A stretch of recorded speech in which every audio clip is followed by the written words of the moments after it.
Hello, everybody. Welcome back to Making Meaningful Arguments. I'm Dr. Steve Yano, and whoa, are we really on Lecture 5 already? This is a big one. This is Evidence and Proof, or we could call it the Proving Things lecture, which is always a point of contention when teaching argument and teaching people even persuasion or argument or debate. Evidence is a big deal. In fact, most people think the heart of argumentation is evidence.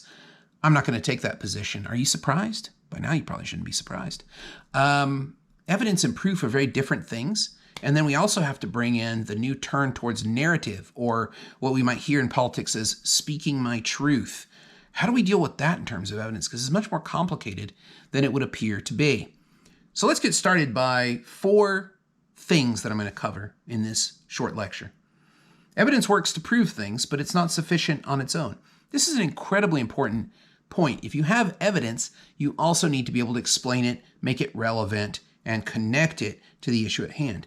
Having good evidence is not argument. Evidence is not argument. Evidence is a great part of argument, but it's not even a necessary part of argument. As I put in the second one here, evidence is not required to prove something. You have something that's not evidence. You could have proof, but not evidence in that strict kind of empirical sense of here's indisputable facts. Oftentimes we don't have indisputable facts at hand, but we still need to make a call. We still need to have agreement. We still need to eliminate discord so that we can move forward on something, or so that we can have community. How do we do that if we don't have hard evidence? Proof and evidence work to make arguments believable, but they aren't arguments themselves. And finally, are stories good proof? That's a big question that I'm not going to solve for you, but I'm going to give you some ways to think about it if it appears in your argumentative practices every day. Let's get started by going back to the OG here, Aristotle, and his modes of proof. Now, I've taken some liberties with this, so those of you who are hardcore Aristotle fans might push back on this a little bit, but he had 2 modes of proof, inartistic and artistic. Inartistic are things that exist outside of the arguer. You bring them into your argument from other sources, like all these books would be full of what we would call traditionally inartistic proof. Artistic proof is something that I create myself and bring into the argument myself. So these would be things I create with my words or the general way I present myself or something like that. So let's look at these. Testimony, vows, laws, oaths sworn in public, and objects. I put objects in there because I was thinking in terms of like the murder weapon, or in Roman rhetoric, you always have the bloody tunic from the assassination, things like that. So these would be things that you bring in to make your point, demonstrable objects in a way, or things that you would bring in the transcript and submit them, things like that.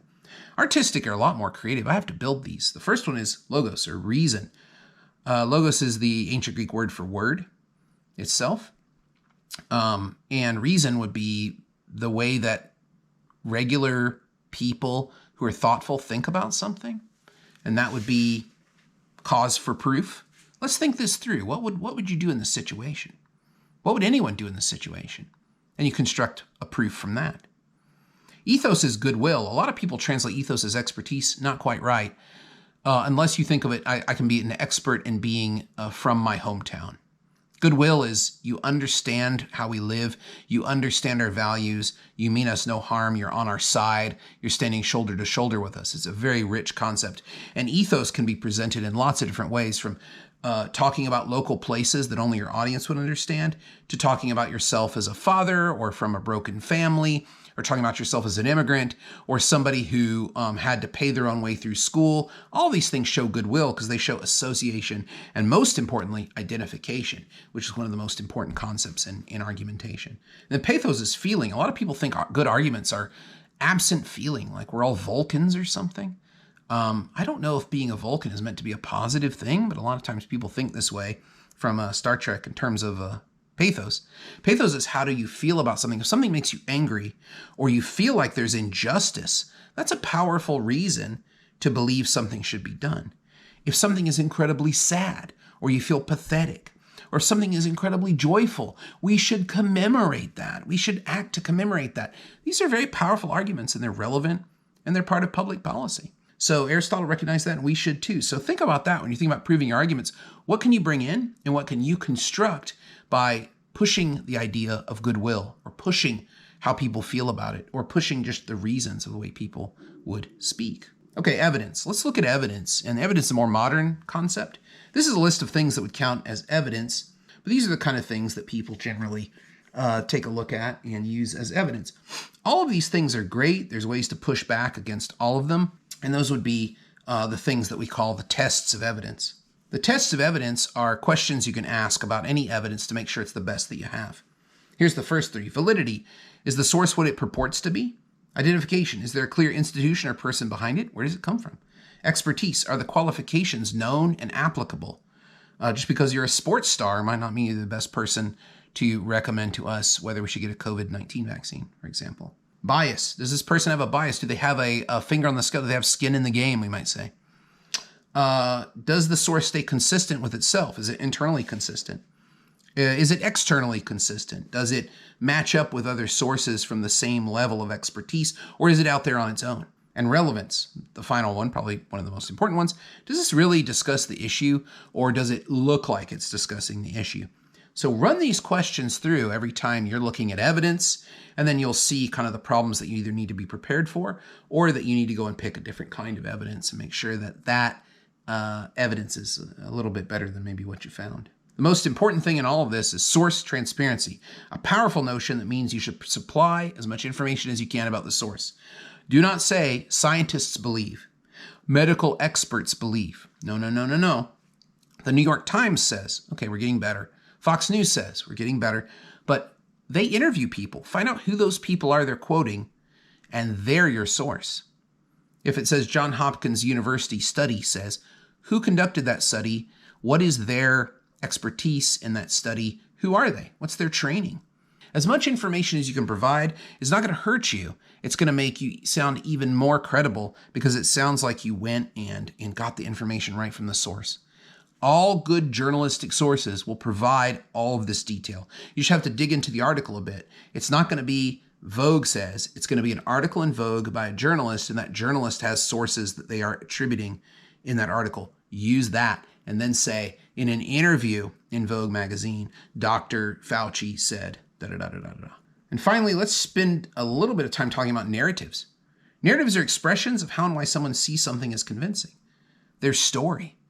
You can't just dismiss this in the traditional way of saying, well, anecdotes don't prove anything. In this climate, we have lots and lots and lots of testimony, which is what narratives maybe ought to be considered, which Aristotle thought was an inartistic proof. Testimony that then can be thought of in terms of three tones. Fidelity.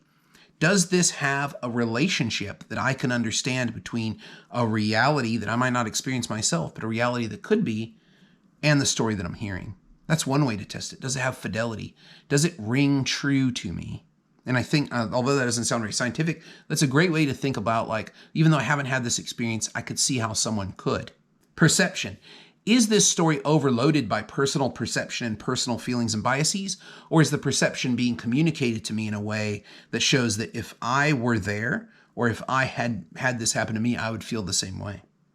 And finally, applicability. The story might be great, powerful, emotional, but does it really apply to the conversation that we're having? Does it apply to the argument at hand? And this can be tricky because sometimes people can tell very compelling and terrible stories about what happened to them, but it might not compel any kind of attention on the question at hand. So this is the issue we face because we want to believe people's stories about injustice and things happening to them, but then we also have these traditional Western views of what evidence counts as. In argumentation and meaningful argumentation, we try to be Big Ten and invite perspectives in instead of freezing them out. And that's what I would encourage you to do when you think about evidence and proof. What are the different ways I can connect and make meaningful my claims so that my interlocutor, my opponent or my listener, my audience, has the maximum amount of ways to find handholds and to find ways to agree with me?